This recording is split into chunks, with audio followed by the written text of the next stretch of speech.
النهارده هنعمل سلطة فاكهة، هنغسل الفاكهة زي ما ماما غسلتها. دلوقتي هنعمل عصير المانجا وهنضربه، وبعديها هنحط العنب في البولة، وبعديها هنقطع اي فاكهة انتوا عندكم، موز، عنب، برتقال، تفاح، اي فاكهة،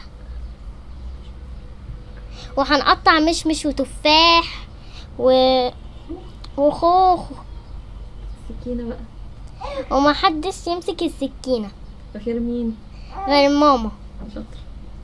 وبعدين هنجمعهم كلهم ونعمل ايه؟ بعديها هنجمعهم كلهم في البولة، هنقلبهم. بعديها هنقلبهم علشان طب ينفع نعمل عصير تاني غير المانجا؟ زي ايه؟ هنعمل عادي، نعمل عصير زي ايه؟ عصير فراولة، او ممكن عصير إيه؟ او ممكن نعصر ليمون، او ممكن نعمل نحط عصير عسل. ممكن نحط عسل.